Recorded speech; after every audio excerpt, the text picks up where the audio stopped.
Hemos adelantado el acto de clausura. Sabéis que el año pasado fue el último sábado de junio y este año va a ser el último sábado de mayo y va a ser en el Paraninfo de aquí de la universidad. Es muy importante que hagáis campaña entre vuestros amigos, deudos, en fin, todas aquellas personas que estén cerca de vosotros para que vengan, para que llenen el Paraninfo, porque eso sí que es importante.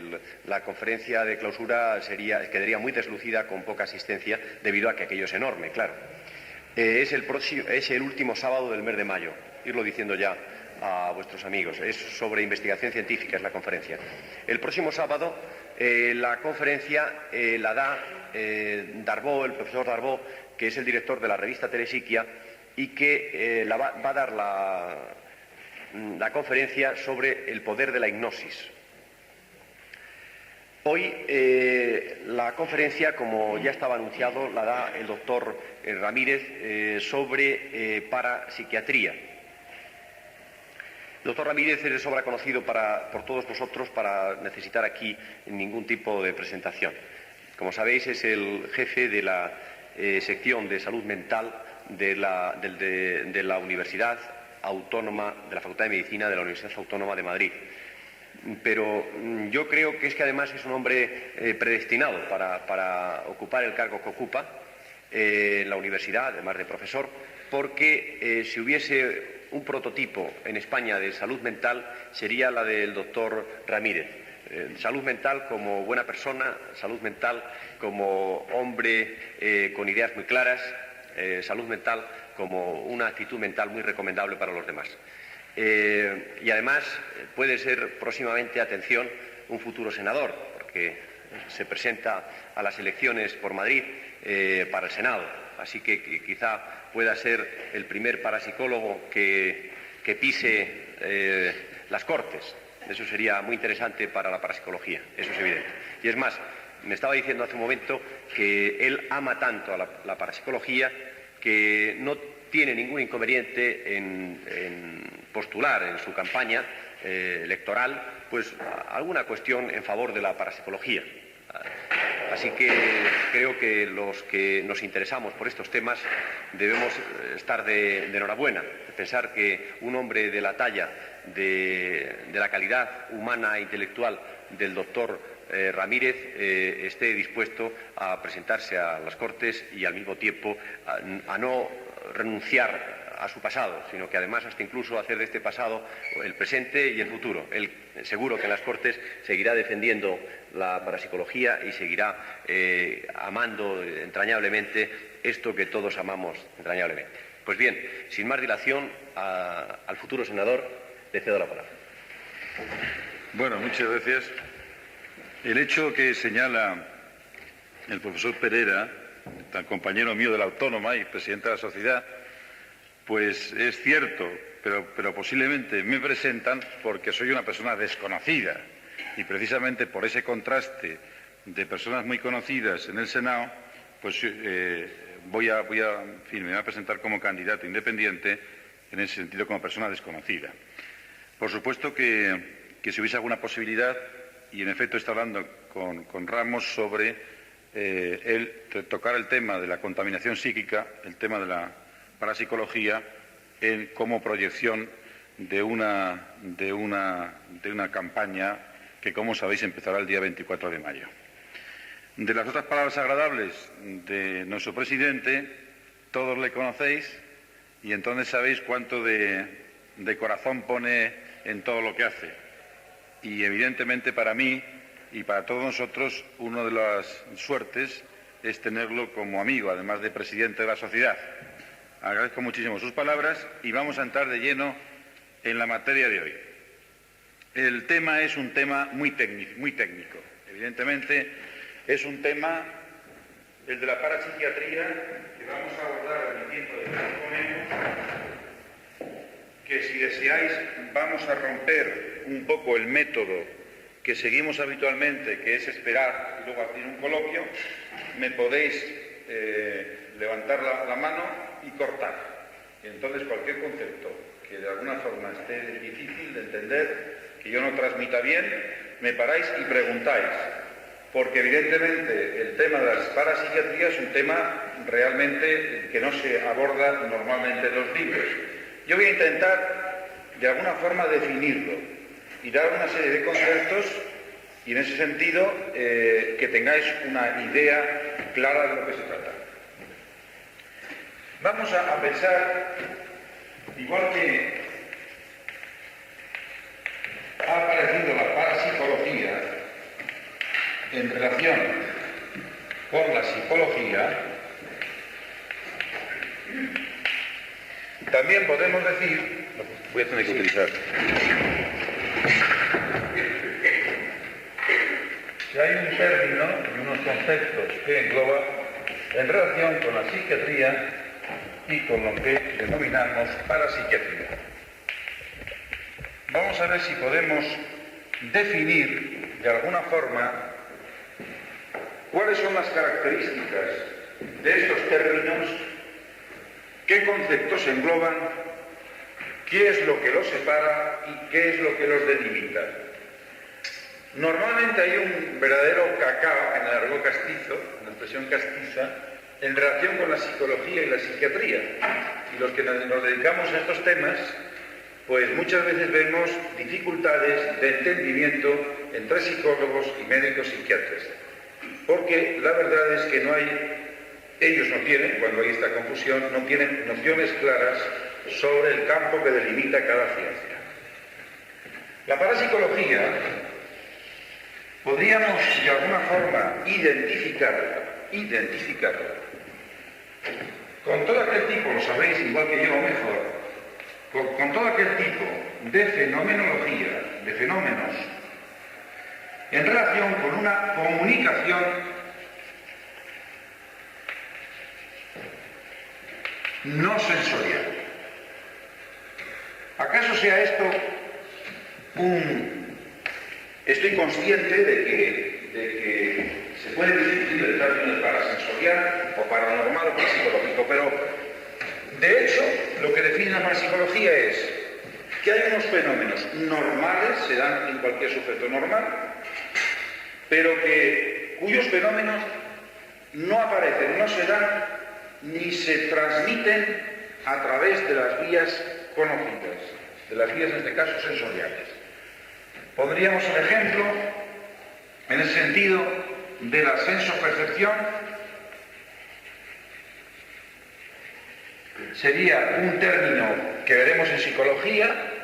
La realidad se aprehende a través de unos mecanismos sensoriales, perceptivos. Aquí sería todo lo contrario. Podríamos decir que no utiliza la sensopercepción. No se utiliza este tipo de... Definido así, es fácil, de alguna forma, definir el campo de la psicología. El campo de la psicología en relación con la parapsicología sería también todo aquel tipo de fenómeno que opera a través del camino de la percepción. Percepción, pondremos aquí normal, no paranormal, en el sentido que sí sería una sensopercepción. Esto veremos ahora dentro de un momento, pues intentaremos explicar para fijar la idea. Quiere decirse que yo cuando recibo un estímulo, por ejemplo un estímulo visual, tengo unos órganos receptores, la retina, los cuales son las contenidos de la retina, tengo unas vías nerviosas de transmisión, los nervios ópticos, tengo unas zonas donde se almacena la representación de esa percepción visual, la fisura, la retina o lo occipital. Bien, entonces en este sentido, este tipo de concepto estaría en relación con la parapsicología y lo definiría perfectamente. El fenómeno psicológico es un fenómeno que se da dentro de una situación de estímulos sensoriales con unos órganos que reciben ese estímulo, con unas vías de transmisión nerviosas objetivas, palpables, que están ahí, y con unos lugares donde se almacena esta información. El fenómeno paranormal, los estímulos no se darían en esa situación, se darían en otro campo, el que sea. No voy a detenerme, puesto que aquí otra vez hablé en ese sentido de las vías y de todas las estructuras neurológicas en relación con este fenómeno. Hoy no es el día para hablar aquí, pero evidentemente existen unas estructuras diferentes a las otras. Entonces este concepto lo separaría. ¿Qué diferencia hay entonces entre psicología y psiquiatría? ¿Acaso el concepto sea conveniente recogerlo? Porque hay muchos médicos y psicólogos que no lo conocen. La psicología es siempre el estudio de la expresión, en el sentido más general, de la expresión de una personalidad, es decir, lo que una personalidad muestra, de lo que una personalidad de alguna forma se proyecta.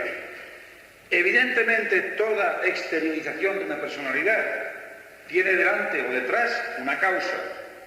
Un sujeto puede proyectarse de una forma y es que existe unos mecanismos emocionales que hacen proyectarlo de esa forma o de la otra. Pero el hecho es que de alguna forma la psicología estudia la expresión, la proyección, la exteriorización de una personalidad. Entonces la psicología utiliza cualquier tipo de técnica que haga conocer a esa personalidad a través de su exteriorización. Utiliza la entrevista, utiliza los test, utiliza lo que sea. Pero en relación con la psicología, la psiquiatría, que es eso y no lo es, aporta una dimensión diferente. La psiquiatría sería el estudio de la personalidad, pero en cuanto esa personalidad es estructura biológica. Es decir, para entender un síntoma, para entender que una persona tiene una alucinación, no me vale decir que la alucinación tiene un contenido y entonces tiene un simbolismo y en esa alucinación aparece tal cosa. No, tengo que de alguna forma estar consciente y conocer que esa alucinación se da en unas estructuras biológicas determinadas, que entonces aparece una alucinación visual, una alucinación táctil, una alucinación auditiva, etcétera, etcétera. Es decir, lo que da contenido a la psiquiatría es el estudio de la personalidad, pero en ese sentido, en cuanto a estructuras biológicas. Vamos a poner aquí médicas. Esto es importante, ¿por qué? Porque si tenemos estos dos conceptos perfectamente claros, nunca habrá de ninguna forma confusión entre el campo de una ciencia y el campo de otra ciencia. Esto para los que estudiáis psicologías lo vemos muy a menudo en la práctica. Muchas veces el psicólogo recién licenciado, recién formado, que está trabajando en un equipo médico, tiene problemas no sabe en un momento determinado qué es lo que tiene que abordar el psicólogo y qué es lo que tiene que abordar el médico. Está clarísimo con este tipo de conceptos, porque entonces, cuando queremos de alguna forma estudiar, lo que siento es acaso ser muy técnico aquí, pero no me queda más remedio, sobre todo en estas cosas conceptuales. Cuando queremos de alguna forma estudiar qué es lo que en esa personalidad está produciendo un tipo especial de comportamiento, de conducta, tenemos que acudir de alguna forma a la psiquiatría. Si queremos solamente investigar la causa psicológica, pero no la estructura neurológica, la estructura biológica de un fenómeno, de un comportamiento, acudimos a la psicología y nos quedamos ahí. Cada uno tiene su campo. Pues bien, en ese sentido, en relación con el término de parapsiquiatría, que es el cual vamos a abordar ahora, hay unos términos que han aparecido en Estados Unidos, como el de la ortopsiquiatría,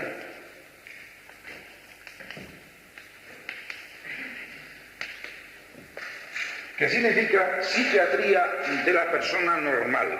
Es decir, hasta hace unos años, los médicos psiquiatras abordaban el conocimiento y el tratamiento de una serie de alteraciones de la personalidad que estaban muy tipificadas. Todos habéis oído hablar de las neurosis, de la psicosis, de las psicopatías, de las oligofrenias, etcétera, etcétera, etcétera. Pero todo esto, de alguna forma, entra dentro de un capítulo de la patología, es decir, de la enfermedad, de la alteración ya muy caracterizada, una alteración médica o alteración biológica. Pero hoy modernamente se está viendo cómo la presión del medio, la presión de nuestro entorno, nos está produciendo a la masa sana de la población unos ciertos desajustes personales. Cuando los que me conocéis sabéis que yo siempre insisto en que una buena salud mental implica y exige un buen equilibrio interior, una buena madurez personal. Entonces, hoy en día existen muchos problemas, muchos desajustes personales a base de esa presión del medio, y entonces el sujeto se desorganiza interiormente. Entonces ha aparecido unos nuevos términos que se llaman desajustes e inadaptaciones. Es decir, un sujeto desajustado normalmente es un inadaptado al medio. Inadaptaciones. Estos desajustes e inadaptaciones se dan en el hombre normal. En el hombre normal. Entonces podríamos definir esto diciendo que es aquella persona normal que de alguna forma presenta dificultades o alteraciones en su personalidad. Hay una definición de la Organización Mundial de la Salud, que es la que manejamos los médicos y que cada día se está desarrollando más. Cuando dice esta, la Organización Mundial de la Salud, define la salud y dice: la salud es el completo estado de bienestar físico, mental y social, y no solamente la ausencia de afecciones o enfermedades. Quiere decirse que hemos pasado de aquella etapa en la cual la salud era no tener enfermedad a una etapa que es de sentido común, en la cual la salud esté considerada como un completo estado de bienestar físico, pero además mental y social. Un sujeto que no está en comunicación con el grupo, un sujeto que no se relaciona interpersonalmente con los demás, es un sujeto insano, es un sujeto no sano. Y más aún, hoy, el último, hablo en la prensa, ya en anteriores boletines, los informes técnicos de la Organización Mundial de Salud, y hace 2 meses ha salido la publicación de un informe técnico de psicosocial, se habla de que un sujeto sano es aquel que tiene en su entorno el máximo de posibilidades para desarrollar su personalidad. Es decir, que si un sujeto en un entorno determinado no tiene opción a desarrollar sus potencialidades, ese sujeto no es sano. Esto implica una serie de situaciones en las cuales no me voy a meter. Entonces los americanos han creado el nombre de psiquiatría, ortopsiquiatría, psiquiatría paranormales, psiquiatría para los sujetos normales, es decir, alteraciones, desajustes de la personalidad en un contexto, en unos baremos aparentemente normales. ¿Y qué sería la parapsiquiatría? Entonces, el término de parapsiquiatría, luego me han hablado de que parece ser que otros autores lo han empleado, pero salió, por lo menos yo no lo conocía, lo digo sinceramente, salió en una conversación con el profesor Pereira en una charla, y me pareció útil, puesto que de alguna forma estábamos implicados en una serie de aspectos que nos parecía que no era parapsicología ni era sobre psiquiatría. ¿Qué entendemos por parapsiquiatría?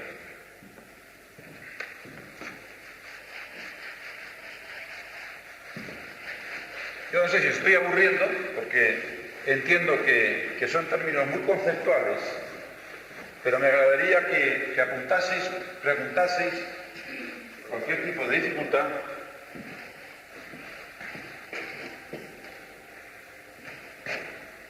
¿Qué es la parapsiquiatría?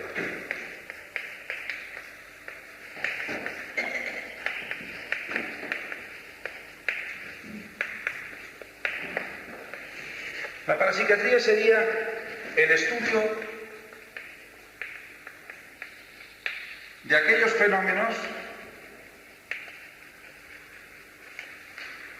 que de alguna forma significan patología, significan enfermedad.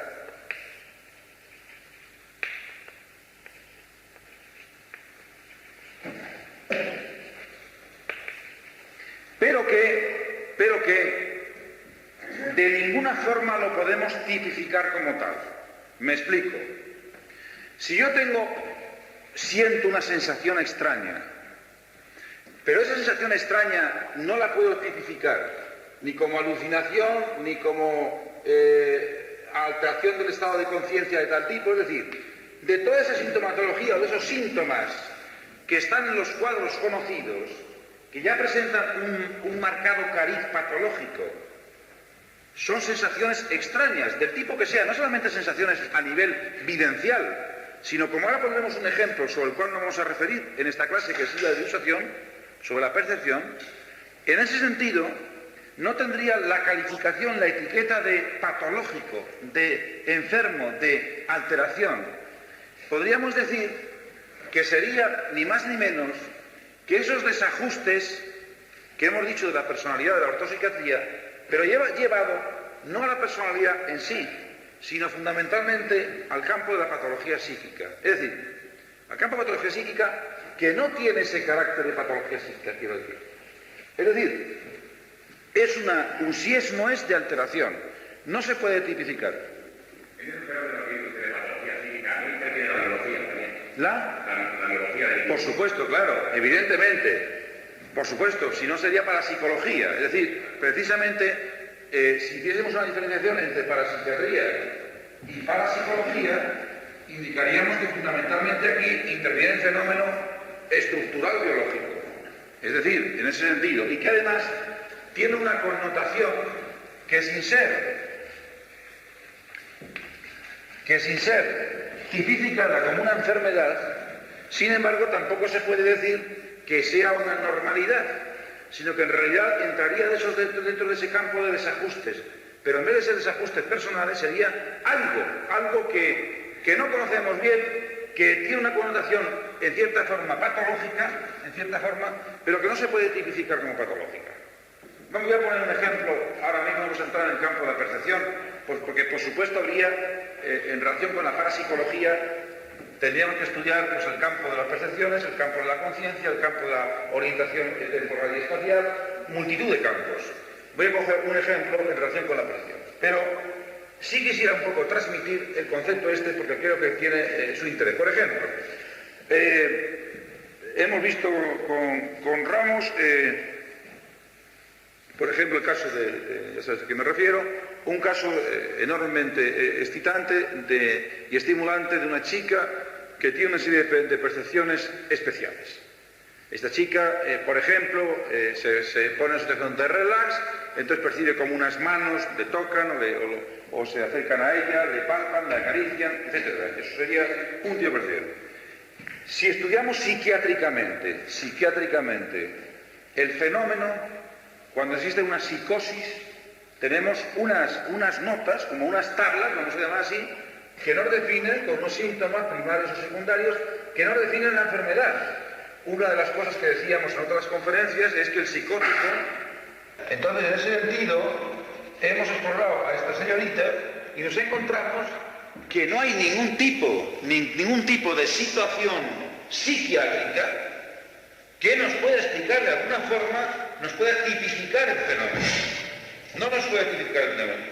Entonces nos encontramos con un problema, en este caso y en otros casos, un problema de riesgo de que pase a ser una psicosis, de que tenemos una responsabilidad con ella en un sentido, pero que al mismo tiempo no podemos tipificarla porque está hablando con nosotros. Es decir, no hay ningún tipo de prueba que nos pueda decir que aquí hay una enfermedad latente psiquiátrica.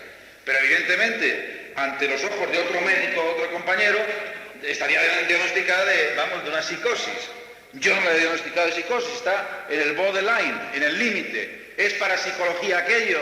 ¿Es psiquiatría? Yo no lo sé. Pero lo que sí sé es que de alguna forma aparecen una serie de fenómenos que están apareciendo cada día, que hay que, como la parapsicología, hay que definir muy bien, que hay que tipificar y que de alguna forma hay que quitar lo que es aparatoso, hay que ir al fondo de la cuestión, pero que están ahí y que entonces nos tenemos que enfrentar con ellos. Ahí no hay más solución. Entonces, en ese sentido, la parapsiquiatría abordaría aquellos fenómenos que de alguna forma tienen una estructura biológica, por supuesto, que tienen una connotación de alteración, pero sin llegar al campo patológico. En el momento que llegara, es decir, a una tipificación patológica, lo tendríamos que meter aquí el cuadro en una enfermedad, en una neurosis de tal tipo, en una psicopatía de tal tipo, en un cuadro así. Vamos a poner un ejemplo vamos a coger un tipo de fenómeno.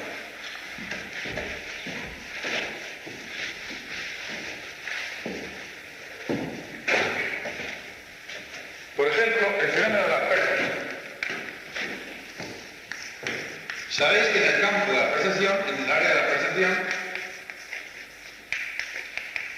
aquí aparecen muchos fenómenos parapsicológicos. Será posiblemente una de las áreas, aparte del área de la conciencia, es el área que más el fenómeno parapsicológico toca. Entonces, vamos a definir lo que es la percepción y vamos a hacer una especie de pequeño estudio de lo que es la percepción a nivel natural, a nivel normal. Y luego vamos a ver qué puede aparecer parapsicológicamente y parapsiquiátricamente en la percepción, para comparar tres estados y ver exactamente qué hay dentro de ello. Por ejemplo, la percepción.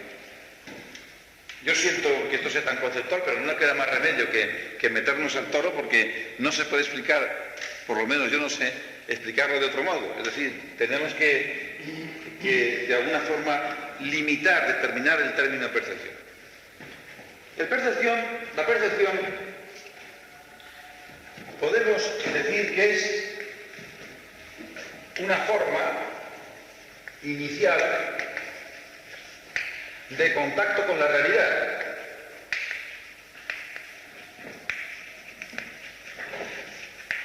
Algunos autores hablarían de un contacto con el objeto.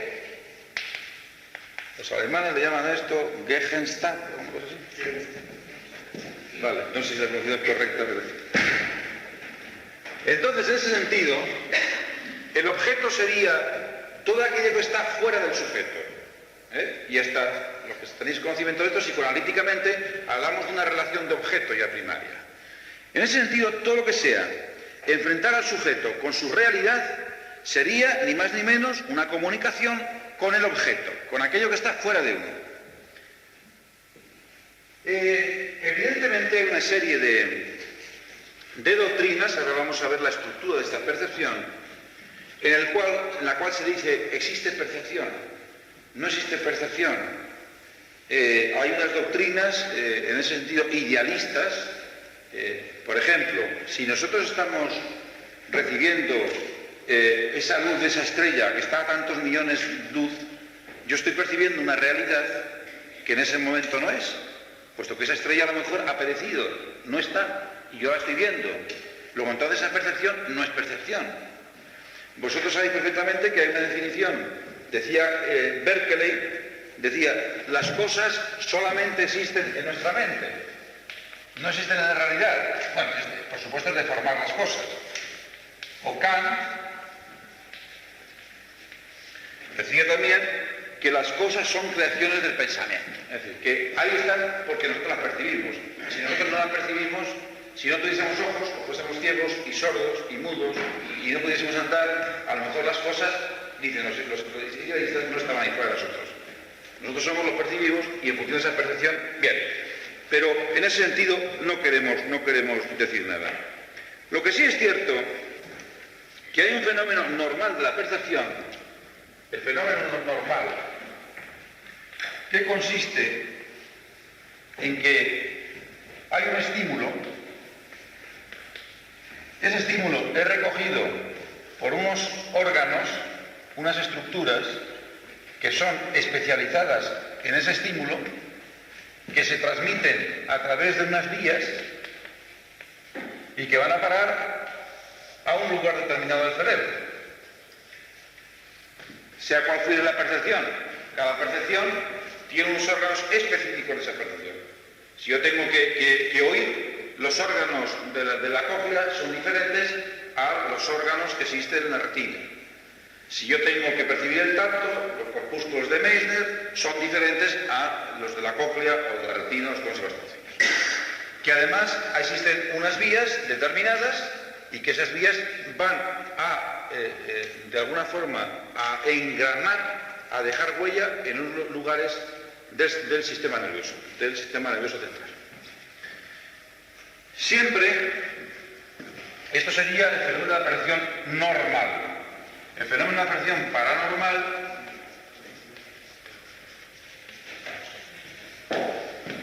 no sabemos en qué consiste, existen unos estímulos, ciertamente, porque estos estímulos evidentemente están ahí, que son los parapsicólogos llamáis ciclotrones, sitrones, neutrones, partículas elementales, subatómicas, no sabemos, pero que el estímulo existe es cierto.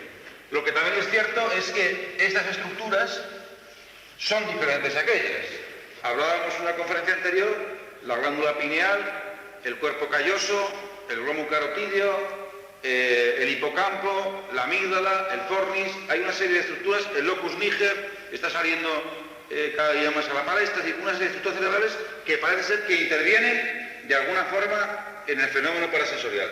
Pero las estructuras son diferentes. Y que estas vías, de alguna forma, no son las mismas, es decir, no hay vías donde se conduzca el fenómeno paranormal. Y que estas estructuras de recepción, evidentemente, también son diferentes. Bien, en función de eso, entonces, en relación con el fenómeno, voy a escribir poco para ya, a lo mejor ya con esto vamos a ir un poco puntualizando. Habría, si no acaso, un fenómeno diferente, si sería para el fenómeno parapsiquiátrico estudiarlo. Tendríamos que diferenciar lo que sería realmente este estímulo perceptivo de lo que sería ese estímulo aquí, como imagen. Y eso es muy importante.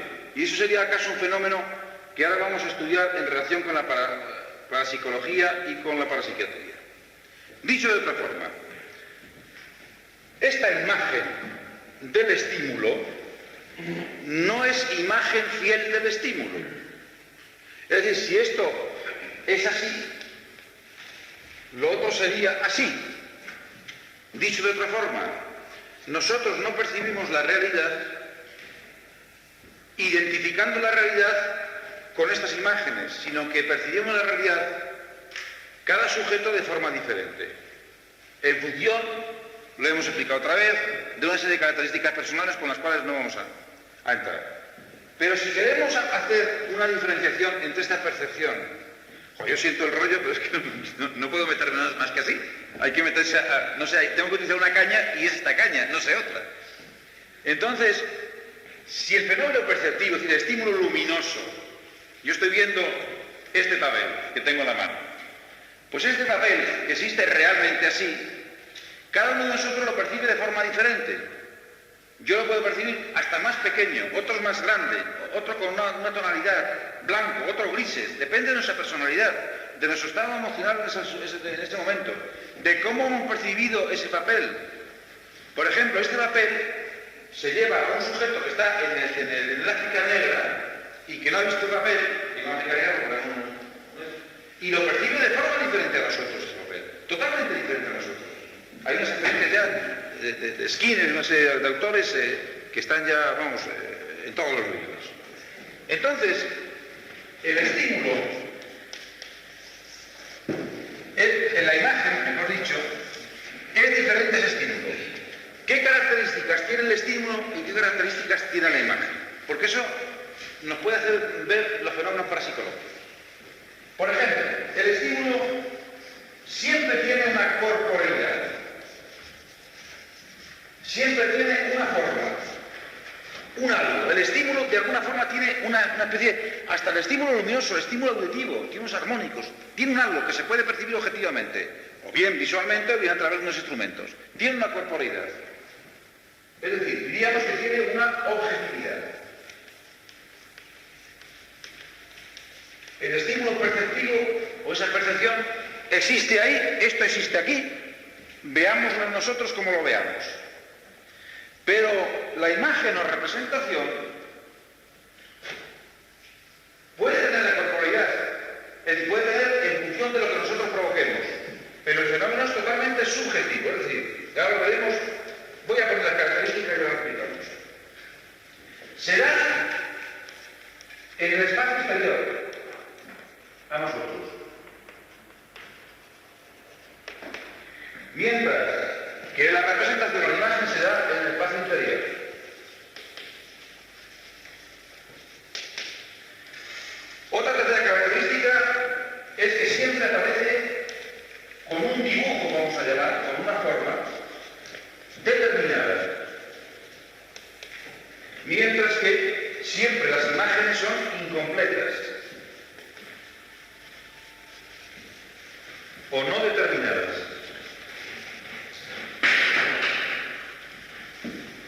siempre la percepción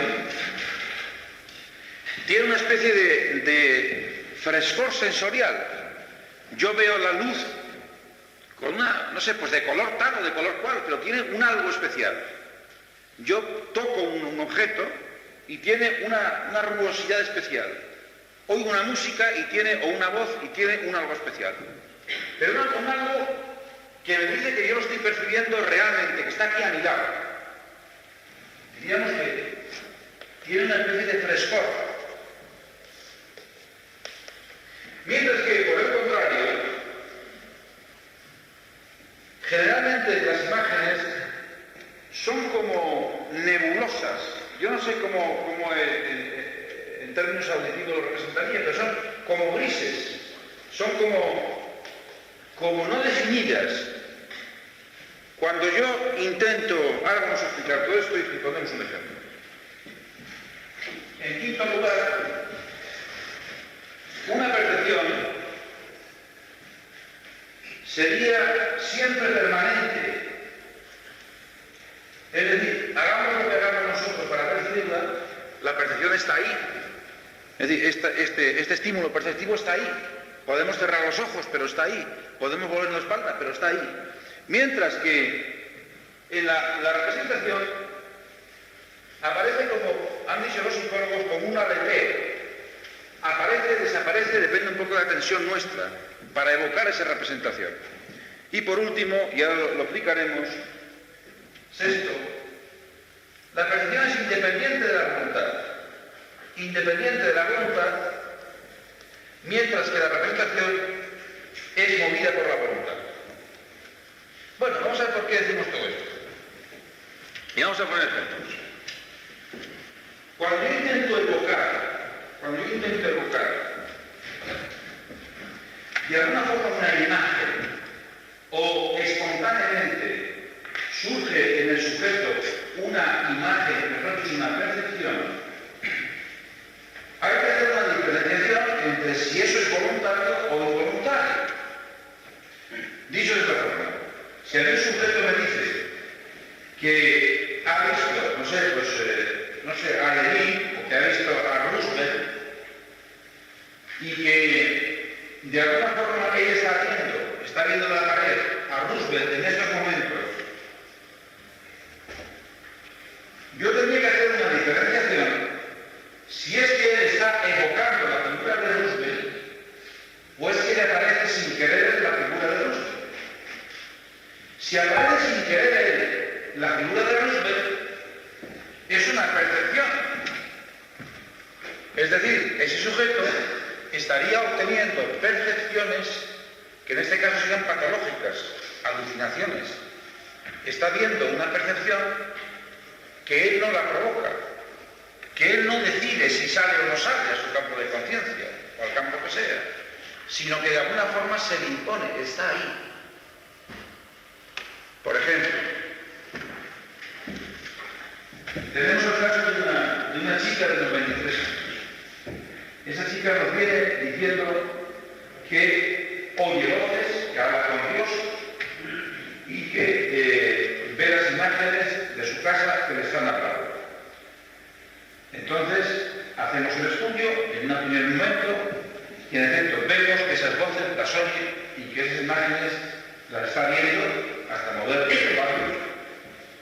Y entonces diagnosticamos una alucinación, unas alucinaciones. Entonces ponemos el tratamiento médico adecuado. Pasa el tiempo y otro día nos llega diciendo exactamente lo mismo. Y entonces, como tenía un comportamiento especial, un comportamiento muy llamativo, en vez de estar, generalmente cuando se dan estos casos, el sujeto está como abstraído, entonces hablamos con ella, con esta persona, con esta chica. Y entonces profundizamos un poco más. Y decimos, oye, pero ¿ves realmente que te está hablando esa imagen? ¿Tú ves algún movimiento de la musculatura de los labios? ¿Tú notas que te está mirando y que cambia el sentido de la luz de esa imagen? Etcétera, etcétera, etcétera. No. Ella está oyendo esa imagen, está viendo esa imagen que le habla, pero sin tener ningún tipo de percepción objetiva. Entonces estamos, es diferente objetiva, estamos signo que nos haga pensar que en efecto esta chica está haciendo eso. Entonces, insistimos más en la conversación y llegamos a la conclusión de que esta chica nos está haciendo pues una especie de obra de teatro, porque es una neurosis histérica.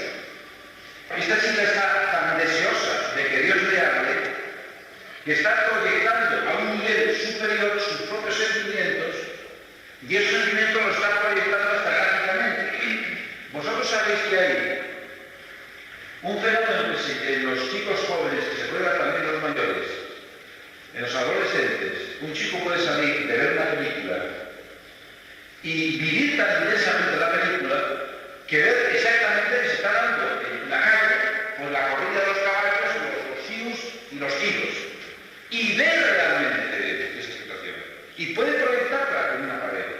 Hay chicos de 14 16 años, es un fenómeno perfectamente clásico que se llama el fenómeno del eidetismo. A ese chico no le puede decir que es un psicótico, que es un enfermo mental. Ese chico le dice que se llama y él está viendo realmente esa situación, porque hay como una especie de estructura emocional en su personalidad y se fija y ve los caballos. Dura eso en sujetos minutos, en otros hasta horas, y luego desaparece.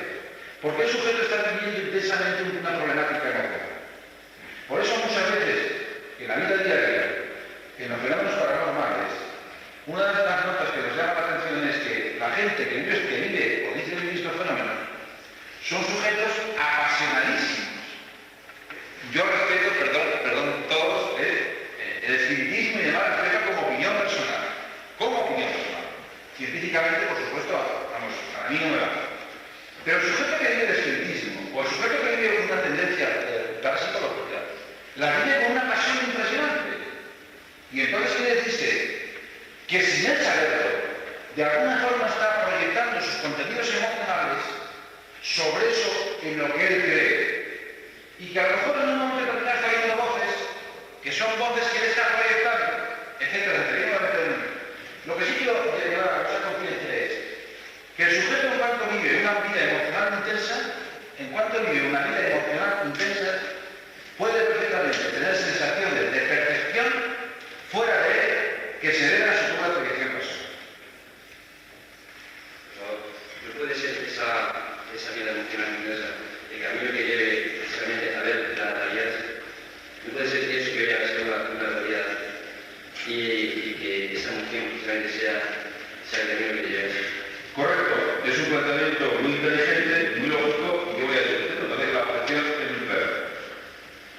Ciertamente podría ser así, y podría ser así, porque cuando el sujeto está, vamos a decir, muy emocionado, se despiertan una serie de estructuras que están en relación con los centros nerviosos de la emoción. Teóricamente podría ser así, pero prácticamente no lo es. Es decir, no tiene que ver nada la emoción con el entrenamiento de esas formas, con la sensibilización. Un sujeto que está, de alguna forma, relajándose, metiéndose dentro de sí mismo, por ejemplo, una técnica de esas técnicas de relajación, de meditación trascendental, de vudú, de lo que queréis, de control mental, ese sujeto está sensibilizando su interior, pero no necesariamente la sensibilización va unida a la emotividad. Lo que ocurre es que hay que ser más despierto y que muchas veces, y tiene razón, sobre todo en determinados sujetos, la sensibilización va acompañada de factores emocionales, pero no están identificados el uno con el otro. Es decir, dicho de otra forma, como un ejemplo, no sé, un sujeto puede tener mucha sed y al mismo tiempo tener sequedad de boca, pero no necesariamente la sed tiene que ir acompañada de sequedad de boca. Hay mucha gente que tiene sed, sobre todo la gran sed, porque necesita los tejidos y no sequedad de boca. Es decir, no necesariamente un síntoma tiene que ir con otro. Entonces, en ese caso que tú señalas, si esa inmovilidad necesariamente provoca ese tipo de entrenamiento de esas zonas, te diría que sí. Pero en general, la inmovilidad lo que hace es viciar y añadir un tipo de connotación a algo que es de otra estructura, de otro tipo. Sin embargo, se puede dar. Cuando un sujeto acaba en el vudú, una técnica de vudú, el sujeto se agita y entonces aparece una constelación emotiva, parece ser que él se pone en trance por esta constelación emotiva. Todos sabemos perfectamente que a los sujetos, para colocarlos en trance, no hace falta que empleen todo ese tipo de estructuración motórica y emocional. Pero a veces se da, pero no está muy bien. Pero si fuera, ¿cómo puedo distinguir? Pues eso, el experto para psicología lo distingue enseguida. Yo estoy seguro que si de alguna forma se plantease aquí un tema de estos, enseguida lo discutiríamos y veríamos lo que es parapsicológico y lo que es emocional. Es decir, hay una especie de aparato estético que la gente utiliza por mecanismos conscientes o subconscientes y no tienen que ver nada con la parapsicología, ni con las organizaciones. No, y me permite decir, sí, cómo no. Es que yo creo que aquí la clave está en la comunicación. Es decir, si hay comunicación de tipo extrasensorial es parapsicológico, si no hay comunicación no es parapsicológico. Por lo tanto, si una persona tiene delante de sí una alucinación y cree ver pues, a su madre que la está atropellando un tren, por ejemplo. Entonces, en ese momento no sabemos si esto es un problema psiquiátrico o es una cuestión parapsicológica. Entonces, la única vía que yo conozco digo que yo conozco porque no soy psiquiatra, el doctor Aguirre conoce otra vía, para saber si se trata de un fenómeno paranormal o si es un fenómeno psiquiátrico, es acudir a la fuente y verificar si realmente se ha producido esa emisión informativa. Es decir, ir a la madre y preguntarle, ¿usted tal día, a tal hora, estaba a punto de ser atropellada por un tren? O lo que es lo mismo, preguntar a la gente si realmente esta señora ha muerto, en caso de que haya muerto, atropellada por un tren ese día y esa hora. Si ha muerto atropellada por un tren ese día y a esa hora, yo ya empiezo a pensar que se trata de un fenómeno parapsicológico, con independencia de que pueda haber también un fenómeno psiquiátrico solapado. Pero yo ya sé que la información es parapsicológica.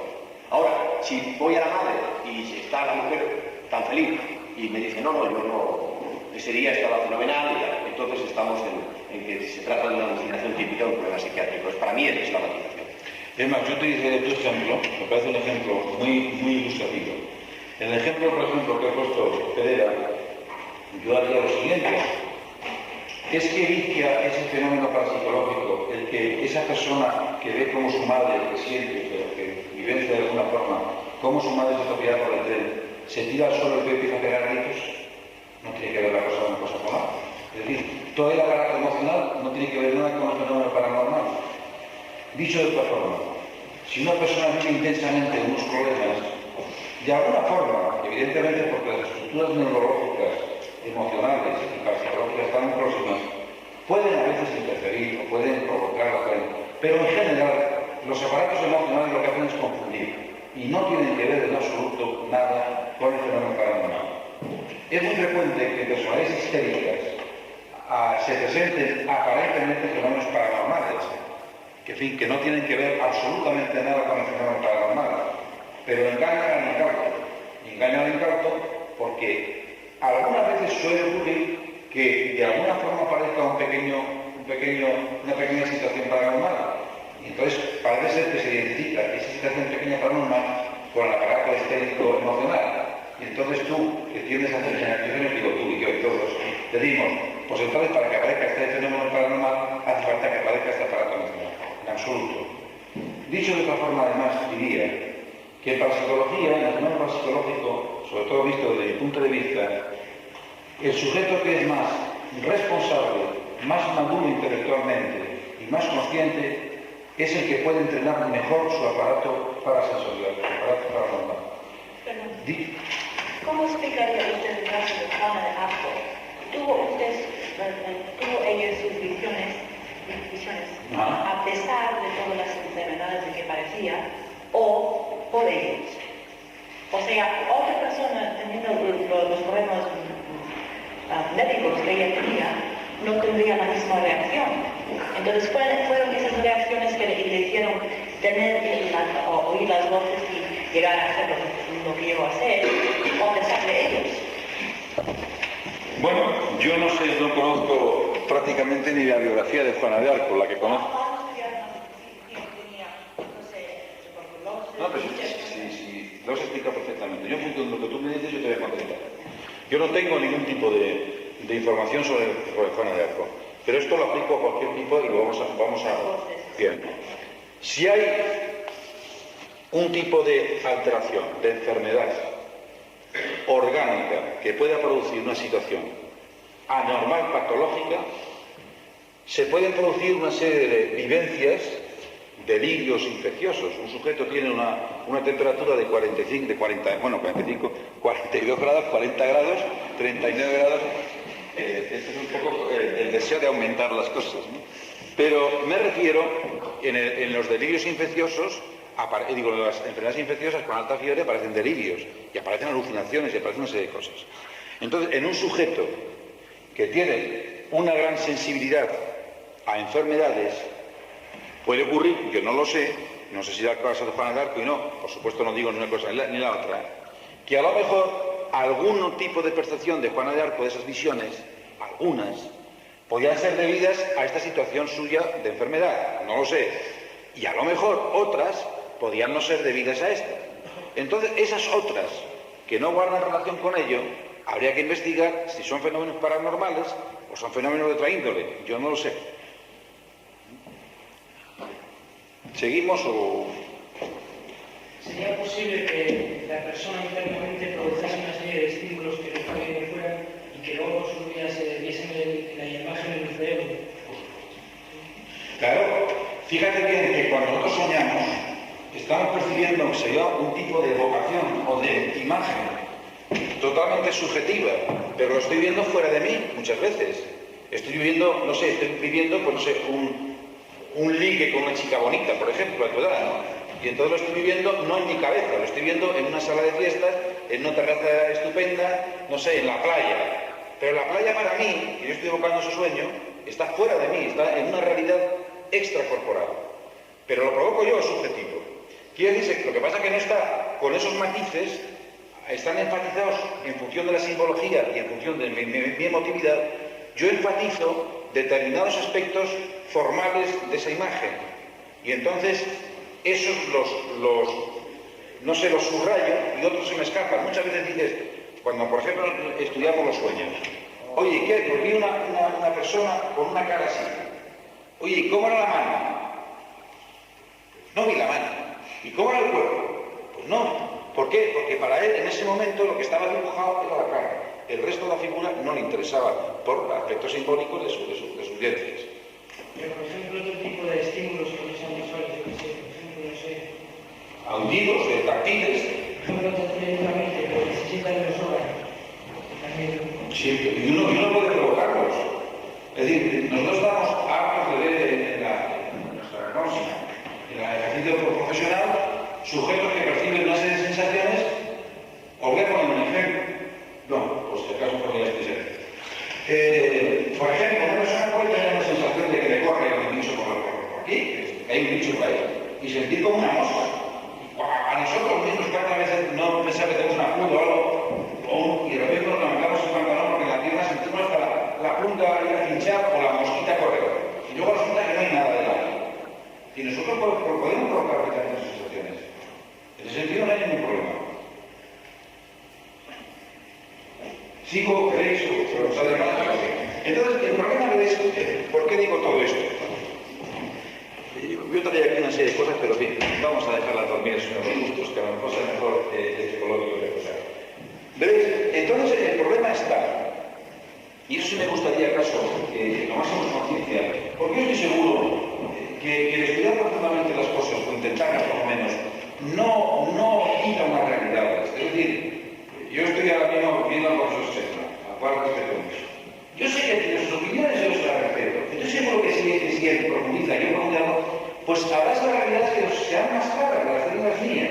Que dice que esto de alguien nos ha dicho, hombre, es que la sociedad española para la psicología se está volviendo muy profunda, ¿no? Entonces, parece que no sé, que los conceptos un poco esotéricos pues, se van dejando. No, todo tiene su realidad. Lo que pasa es que hasta otros fenómenos de ese tipo, un poco, como le llamamos nosotros, esos fenómenos que se escapan un poco de los fenómenos sin capa, el fenómeno ese un poco especial, ¿no? Hay miembro de la sociedad que vino a hablarnos de unos libros, ¿te acuerdas aquella vez? Hay un área que no es el área normal, que se llama un área, no tenemos término en nuestro momento, esotérica. Bueno, pues los fenómenos esotéricos, pues se puede profundizar en ellos, evidentemente. Y no quiere decir que los quitemos del lado, sino que realmente están ahí y profundizamos y tienen mejor. Entonces, en ese sentido, que me parece que es legítimo eso. Pero, ¿acaso la idea que yo quiero transmitir es que muchas veces nosotros estamos viviendo tan intensamente un problema que lo estamos objetivizando, tenemos tendencia a objetivizarlo, cuando en realidad es un problema subjetivo totalmente. Todo es una cuestión de balance y equilibrio. Cuánto pongo de mi parte por eso que siento y por eso que vivo, y cuánto realmente existe sin ese sentimiento mío. Yo quería hablar un poco sobre la construcción, sobre todo sobre esa cuestión de aleteo, de esa imagen que no parece ser concreta. Entonces, un cerebro cuando está recibiendo una serie de información, lo que más o menos está haciendo es procesando una serie de datos, y nos está almacenando. Para almacenarlo, lo que tiene que hacer es compararlo, ver en qué casillero lo va a meter. Eso resulta que se va a encontrar sorprendido, porque una serie de información posiblemente que recibe y que no va a encontrar un medio comparativo para encasillarlo, y va a sentir, pues, digamos, desequilibrado, ¿no? Está recibiendo una información que automáticamente quiere recibir, pero que no sabe dónde recibirla, porque no ha recibido antes o porque no ha sido consciente de lo que ha recibido antes. Entonces, muy interesante, yo, ¿acaso tu pregunta la traduciría de la siguiente forma? No es que una información que se reciba no tenga casilla, pienso, sino que el problema es que, como siempre, toda información que se recibe se conexiona con otras. Por eso hay unas áreas que se llaman de formulación en el cerebro. Cuando esa información es nueva o esa percepción es nueva, no tiene otros engramas para relacionarse con ellos anteriores, precisamente porque ese sentimiento, esa percepción es nueva. Entonces, no existen estas formulaciones. Como tú señalabas muy bien, no puede ponerlas en relación con otras. Entonces, el problema es en otro campo, es a nivel no de percepción, sino de conciencia. El sujeto siente que esa sensación, esa percepción, es diferente a las demás, y entonces se asombra. Esto ocurre mucho en los psicóticos. Es decir, o a veces en un sujeto que por primera vez detecta vivencialmente el fenómeno paranormal. ¿Qué me pasa a mí? Me encuentro extraño, o tengo esta sensación extraña. Por ejemplo, un esquizofrénico, cuando sale de su cuerpo y se ve desde arriba, y digo esto de ejemplo como fenómeno también relacionado con algunas actividades paranormales, se encuentra extraño, evidentemente, que él mismo está percibiendo su propio cuerpo desde fuera. Si ese tipo de sensaciones las ha experimentado anteriormente, pues no hay ningún problema. Además, él puede vivir con ese tipo de sensaciones y come, vive, trabaja llevando el saco de sensaciones. ¿Por qué? Porque les ha puesto en relación, como tú señalas muy bien, con unas anteriores también de ese tipo. Pero si es una sensación nueva, se queda perplejo. Muchas veces hay sujetos que tienen alucinaciones nuevas, otro tipo de sensaciones, y están viviendo en su mundo porque ese mundo les asombra, les sorprende. Y eso puede ocurrir también en el fenómeno paranormal. Una persona que en un momento determinado tiene una sensación paranormal es como una conmoción. Si la va teniendo, la va poniendo, toda sensación, todo estímulo deja siempre una huella en su cerebro. Esto es cierto. Lo que ocurre es que, afortunadamente para nosotros, que eso queda archivado en nuestro banco de datos, y por tanto, afortunadamente, solamente en contadas ocasiones aparece luego después otra vez en el tratamiento de esa información. Pero, porque si no sería horroroso en el campo de nuestra conciencia que estuviese todo. Hay momentos que evidentemente todo este banco de datos aparece, por ejemplo, como algunos señalan que tienen estas experiencias, en el paso a la muerte. Cuando un sujeto se va a morir, en un segundo aparece una serie de historial anterior de ese banco de datos, como si fuese, no sé, una máquina con computadora de estas que está pasando información al segundo, a la milésima del segundo. Y ese sujeto en un minuto percibe pues 2 años de su historia, 5 años de su historia. En esa situación, ¿no? Y en esos días, viviéndolo, incluso con la actividad, porque era algo que tenía que ver con el España estaban sin fuerzas totales e incluso tener, digamos, la libertad de los ojos propia del momento que está pasando. Es un mundo... El mundo de la parapsicología es un mundo de verdad extraordinario. Yo creo que tiene una gran base científica. Profesor Sesma. Bueno, en fin, yo como en otra ocasión dije, yo diría que el mundo podría ser parafísico, paralógico, parapsiquiátrico, etcétera, etcétera, es infinito. Porque lo que no es infinito es la ratonera en que nosotros estamos metidos con nuestra lógica, con nuestro cuadrado de geometría. Y a propósito de esto, después de esto que he dicho, que es todo lo contrario, yo creo que el término más amplio, ya dentro de las limitaciones, es que esto emplea de parapsiquiatría. Porque de la misma manera que cuando tenemos un aparato de radio, ¿no? Y cogemos una serie de cosas que llamamos normales, sintonía de la realidad habitual, pues muchas veces un error, un fallo, una anomalía, una enfermedad, una cosa psiquiátrica es lo que nos permite que el contacto o la sintonía de otro tipo de realidad. Este es el fenómeno que a veces se ha pedido del peyote con el LSD, es decir, con las drogas psicotrópicas.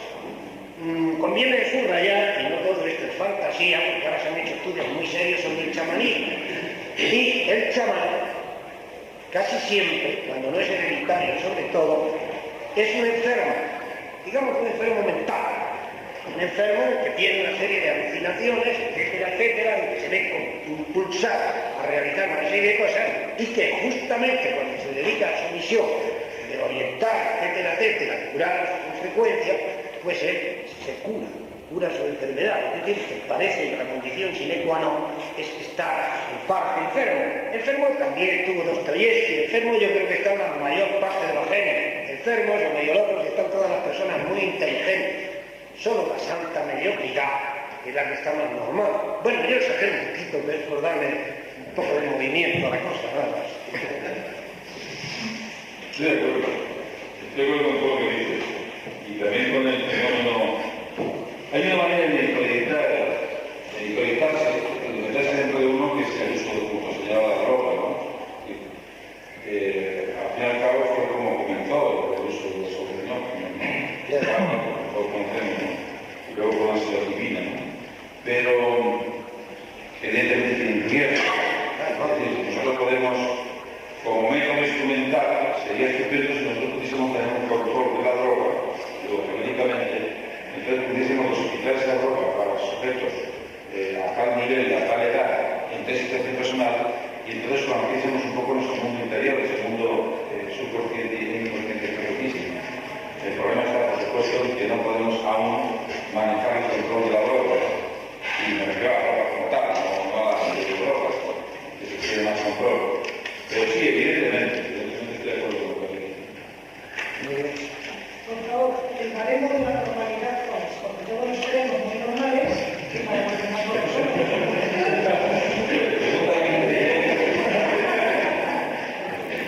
El baremo depende mucho. En la mayoría de los baremos, el baremo se apoya mucho en factores socioculturales. Es decir, que cada cultura tiene una especie de baremo de normalidad. Y, por ejemplo, en tallas, en pesos, los americanos tienen sus tablas y nosotros después tenemos las nuestras. Y muchas veces nos encontramos, eso el doctor Estrada sabe mucho de eso, con sorpresas, leemos una revista o una medicación. Yo me acuerdo del susto que me pegué hace muchos años con los subnormales, con el uso de ácido glutámico. Porque entonces yo no recuerdo ahora si viene, porque ya no lo utilizo, el ácido glutámico venía en tabletas de 400 miligramos por ejemplo. Y entonces los americanos recomendaban, y decían así, sin más, bueno, que leíamos, un artículo que leíamos no venía explicado, pues sí, que tenían que tomar pues 6 gramos diarios de ácido glutámico. 6 gramos son exactamente cuánto, ¿quién me lo hace la cuenta? ¿Cuántas pastillas tiene que tomar el chaval? ¿14 pastillas? Todas, ¿no? Entonces, claro, nos llamamos a sorpresa. Si coges a un chico de 14 años y le metes 14 pastillas diarias, pues, vamos, no sé qué ocurrirá en ese organismo, pero algo raro tiene que ocurrir. ¿Pero por qué? Porque las tallas de peso y estatura de los americanos son diferentes a las nuestras. Las reacciones, hemos visto, por ejemplo, que una medicación dada a un sujeto en tal estructura geográfica, pues tiene otros efectos que las nuestras. Y hoy en día, en lo que se llama farmacocinética, en el uso de fármacos, se está intensificando el uso de la medicación de los preparados específicos que hay por ahí por las farmacias. Se están dando ya instrucciones, no aún prácticas, pero en los médicos sí, de que ese tipo de fármaco debe ir con unas características especiales. Se dice aquí un jamaiqués, o ahora que viene mucha gente de por ahí de Santo Domingo o de Jamaica, aquí hasta Madrid, que utilizan los mismos recursos de la terapia eléctrica, muchas van a calmar. Por ahí hay una experiencia. ¿Por qué? Porque su organismo no está en esas condiciones. El hierro no se metaboliza de la forma siguiente, el pigmento no se metaboliza de la forma siguiente, de la forma nuestra, etcétera, etcétera. El hígado, el tinto. Bueno, no quería hacer una pregunta sobre eso. Es evidente que debe ser vegetativo. Lo hay. Porque yo no quiero tomar el cerebro vegetativo. ¿Por qué no una información más clara? Qué genial eres. Es que es una pregunta brutalmente buenísima. Vamos, yo no sé cómo calificarla. Yo creo que esa información la da. Lo que pasa es que nosotros, en nuestra cultura occidental, no la reconocemos. Ese es el problema nuestro de la cultura europea. Es decir, nosotros estamos recibiendo una información de nuestro cerebro vegetativo a las áreas corticales. Pero, sin embargo, nosotros no estamos rechazando esa información porque tenemos una cultura excesivamente intelectualizada. Y entonces las señales que nos está dando ese cerebro interno no las recogemos. No nos interesa. Nos han enseñado, por este tipo de programación anterior, a que solamente recibamos las señales en relación con esa cultura. También esto es así, que los psiquiatras desde hace mucho tiempo nos estamos preguntando, y otras personas que no somos psiquiatras, si realmente estamos deformando muchas cosas. Es decir, ¿quién percibe mejor la realidad? ¿El europeo o el latino o el español? Que está percibiendo un tipo de realidad a través de lo que él sabe intelectual y que entonces cuando el sujeto sale de ese... Es decir, el sujeto, por ejemplo, el loco que está pegando gritos y que dice que está viendo allí, no sé, pues la naturaleza y está viendo tal cosa. Es que nosotros estamos percibiendo mejor la realidad que el loco. Porque esos síntomas del loco, aquí europeos, resulta que no son síntomas de locura en Centroáfrica o en una cultura oriental. En esas culturas orientales el sujeto tiene una serie de comportamientos de comunicación con la naturaleza que si eso lo hace un señor, un señor se viene aquí ahora aquí, ¿no? Y se apoya y enciende un fuego y resulta que hace una serie de... Pues nosotros nos quedamos asombrados, el tío está loco, vamos a ver, en fin, doctor Ramírez, eso usted para allá, ¿eh? Y a lo mejor ese señor está percibiendo mejor la realidad que nosotros, pero está percibiendo otra realidad, una realidad más natural.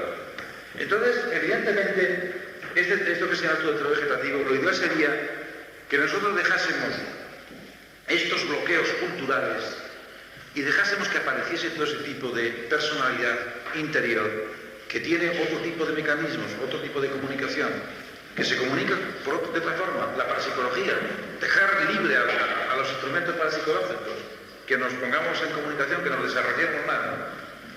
Pero quisiera hacerte una pregunta sin respuesta. A veces existen, tú lo sabes, muchos de los congresos, en las reuniones, en nuestro medio académico, las preguntas sin respuesta.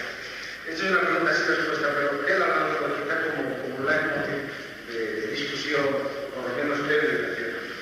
Tú has expuesto muy bien el mecanismo centrípeto de la percepción. Lo mismo podríamos hablar, bueno, te voy a decir, podríamos representar el mecanismo centrífugo motor. Qué duda cabe que, como tú has dicho muy bien, el fenómeno de origen, el básico, el de partida, es un fenómeno objetivable, es un fenómeno físico. Tenemos luz, tenemos sonido, fenómenos objetivos. Y en el otro extremo de la cadena tenemos una hipótesis, si quieres, pero vamos a aceptar esa hipótesis precisamente el eslabón que quieren encontrar, que es el ente anímico. Entonces tenemos, por un lado, un fenómeno físico, que en el caso centrípete es la luz o el sonido, o el fenómeno físico en el caso centrífugo, que es la acción motora muscular, fenómeno puramente físico. Por otro lado, tenemos de nuevo la hipótesis, vamos a aceptar que existe, del ente anímico.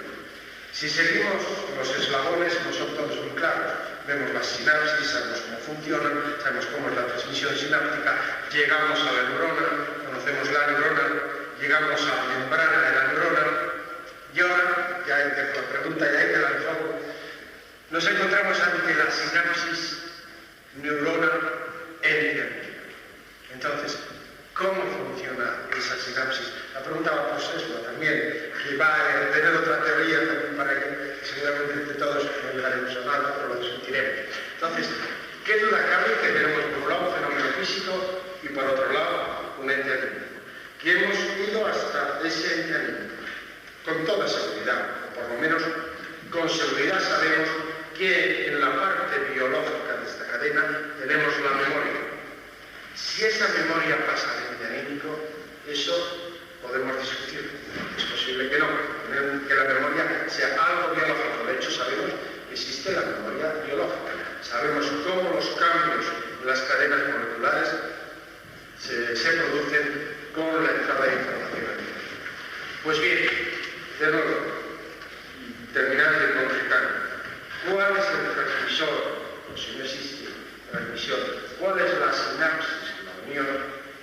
¿Qué posibilidades ves tú de explicación entre el ente anímico puro y lo que es biológico, la célula? ¿A través de qué? ¿Acciona a través de la membrana celular, como puede ser una descarga de acetilcolina, o actúa directamente sobre el protoplasma de la célula, el núcleo vital? Pregunta sin respuesta. A lo mejor Sesma tiene alguna respuesta, yo no la tengo. Eso es un poco también, no lo mismo, pero recuerda un poco lo del huevo y la gallina, ¿no? Lo que parece completamente distinto, ¿no?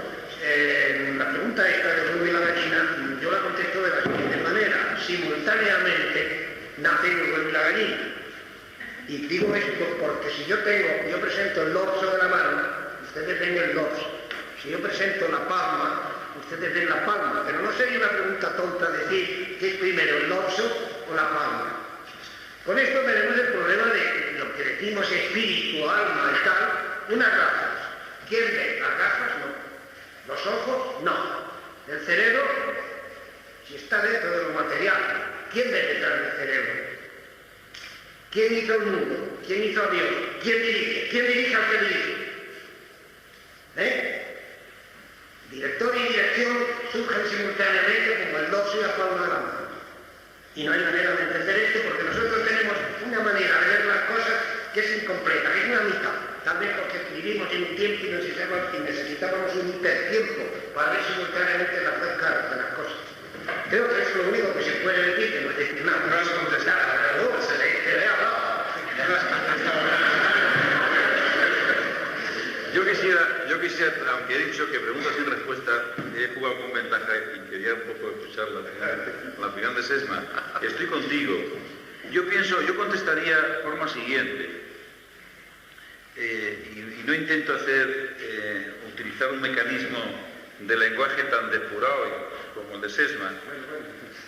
Pienso lo siguiente, que hasta llegar a ese plano, la explicación es biológica, pero que cómo pasar de estructuras biológicas a psicológicas, o parapsicológicas, o trascendentes. Entonces, vosotros que manejáis mejor este lenguaje que yo, creo que son mundos diferentes y que aún no hemos llegado. Estoy seguro que vosotros llegaréis, ya estáis intentando con la parapsicología llegar al sujeto que está más allá, etcétera, etcétera, que entonces nos falta ese nexo de unión, pero evidentemente estamos en ello, que como no lo tenemos, como dice bien Sesma, esas dos caras, pues que la pregunta se queda sin respuesta. Yo creo que el presidente de la sociedad sí tiene una respuesta para eso. Pues vamos a decir. Yo estoy muy preocupado por lo que estáis diciendo, porque yo creo que podríamos organizar al año próximo, porque ya este año están organizadas todas las conferencias, un ciclo completo para responder a esa pregunta, porque es un tema... Si llega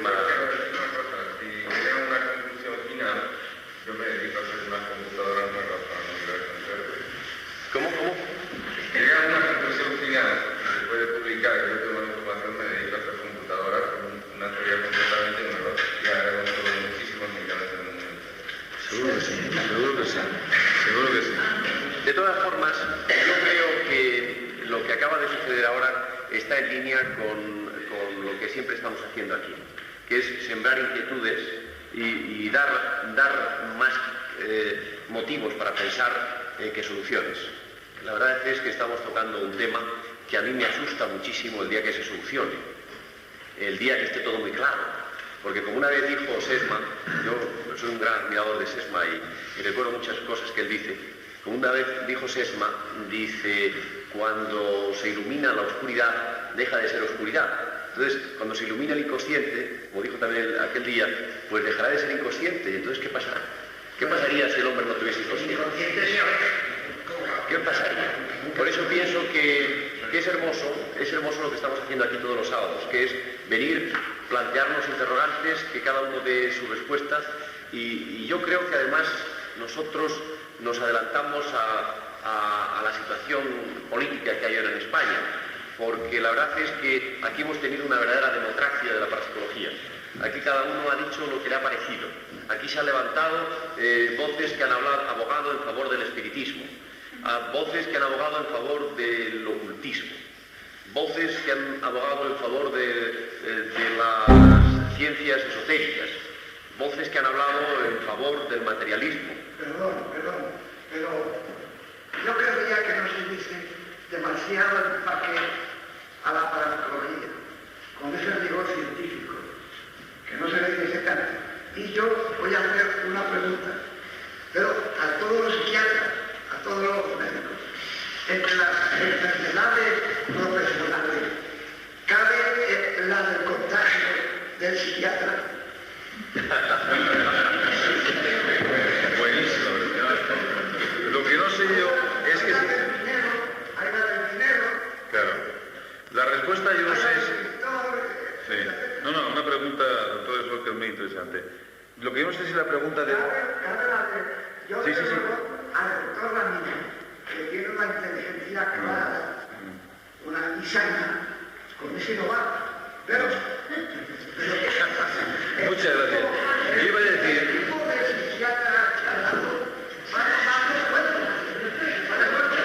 Si me deja contestar, intentaré.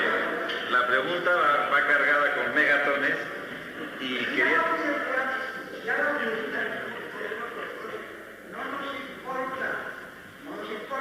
Nos importa más que se esponje un poco la cosa, que no tenga este rigor científico. Sí, bueno. Porque nos vamos a quedar solos. Pues eso es un planteamiento, a mí me parece muy interesante, que algunas veces lo hemos discutido. Primero quería decir que yo no sabía si la pregunta... Porque la mitad de las...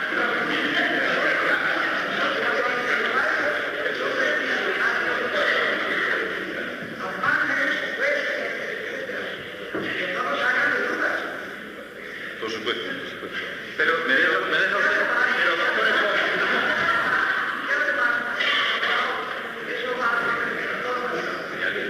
Aquí se ha hablado de psicosis, y aquí se ha hablado de adaptación al medio y de no adaptación al medio.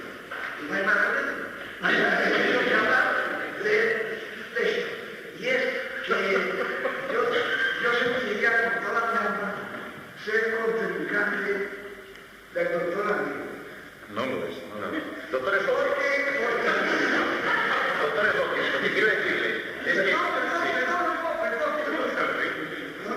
Porque a mí se me está tomando cuerpo, en primer lugar, esto es el hogar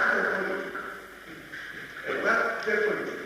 El hogar del médico era San Carlos. Bueno, pues a mí en estos momentos me está pasando exactamente igual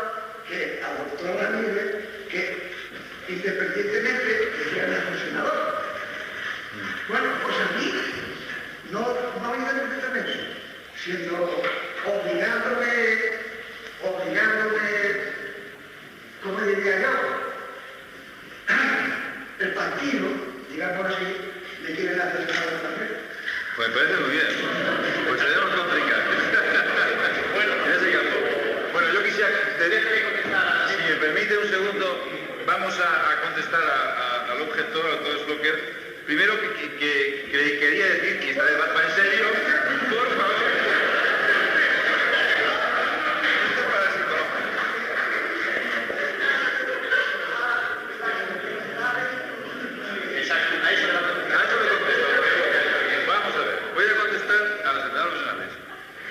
Quería decir que no sabía si la pregunta la tenía yo que interiorizar, en el sentido de que yo sé que ya lo sé, muchas gracias. No, evidentemente hemos pasado por una época histórica y aún vivimos en que el señor que padecía enfermedades digestivas se hacía digestólogo. Muchos médicos de aparato respiratorio han sido sujetos que han tenido tuberculosis o enfermedades pulmonares, porque hay una motivación inconsciente a ser especialista en aquello que uno ha vivido. Ha habido una etapa histórica en España en la cual, y hasta leptosómicamente, había psiquiatras que se hacían psiquiatras precisamente para, con una motivación inconsciente, superar unas situaciones nerviosas. Y era muy paradójico cuando la persona conflictiva iba al psiquiatra. Yo me acuerdo en la República, y conozco colegas míos hace unos años, que hasta, no sé, el tipo leptosomático, me acuerdo del doctor Vallejo Nájera, padre, mandíbulas encajadas, al final hábito esquizofrénico, etc. Cuando el enfermo iba o la persona necesitaba de ayuda, el médico se encontraba con una persona que estaba peor que él, ¿no? Y eso ha sido una realidad, pues no, pero una realidad total. Pero, pero modernamente no ocurre así, afortunadamente. Digo afortunadamente para los que militamos en ese campo y para los que de alguna forma consultáis a personas amigas que en un momento determinado pueden asesorar. Pero no tiene eso, perdón, un inconveniente. Vamos a ello. Pues que para sintonizarse con el enfermo hay que estar un poco enfermo. No solamente. Mejor comprensión, pero superar más una es la enfermedad. No solamente no estoy de acuerdo. Bueno, estoy de acuerdo. Miento por lo que has dicho últimamente. Precisamente una de las condiciones del psiquiatra es que tenga determinado psiquiatra que debe analizarse, y no por él mismo, sino por otra persona. Precisamente para que todo aquello que de alguna forma esté desajustado pueda ajustarse, porque si no, mal puede ayudar a una persona. Además, hay una serie de planteamientos transferenciales con el enfermo, y un psiquiatra mal orientado profesionalmente puede hacer un daño horrible. Pero no hay un peligro que cuando el médico se mete en el problema del enfermo, por ejemplo, en uno neurótico, no se vuelva neurótico. Bueno, una vez se puede que haga una terapéutica para una más otra. No hay ningún peligro. El único peligro que existe es cuando el psiquiatra es un neurótico, que eso ocurre con cierta frecuencia. Pero si eres una persona equilibrada no hay ningún problema. Y no hay ningún problema porque él no vive la enfermedad, él la vive desde un plano, si se quiere, evidentemente vocacional. Tienes que meterte dentro del enfermo fenomenológicamente en unas técnicas, pero afortunadamente no vive al enfermo, porque si lo vivieras, no resistiría a dos enfermos, acabaría como ellos. Es decir, lo vive desde un plano totalmente exterior. Como puede comprender una enfermedad infecciosa y puede vivir ese enfermo que está, esa persona que está viviendo o está soportando una enfermedad infecciosa, puede perfectamente entender a esa persona que está viviendo y está sufriendo una enfermedad mental. Pero por supuesto él no tiene por qué sufrirla. Él la sufrirá, él se volverá. Esto es un poco, está en el alma del pueblo, precisamente por lo que comentábamos antes, porque antes sí había muchas personalidades neuróticas, aún existen también. Y entonces esa persona neurótica en contacto con neuróticos, por ejemplo, pues se volvía mucho más neurótico. Yo conozco con colegas que salían de la consulta, me acuerdo concretamente de uno ahora, yo no sé si yo lo hacía por show, pero al principio empezó saliendo de la consulta, montándose en la barandilla de la consulta, digo una realidad, os podía decir el nombre, bajando, era un segundo piso donde tenía consulta, entonces eran esas casas antiguas que iban bordeando sillas de madera con un pasamanos, se llamaba, ¿no? Una barandilla. Pues él salía de la consulta todos los días, montaba en el pasamanos hasta abajo, ¿no? Entonces, yo no sé si lo que no sé si ese psiquiatra se curó, pienso que sí, no lo sé, aún vive, y entonces como ya tenía esa costumbre y además chocaba, pues como show lo siguió haciendo, y lo sigue haciendo, ahora tiene 60 años, lo ha seguido haciendo durante muchos años, vamos, yo le he visto bajar por la barandilla, ¿no?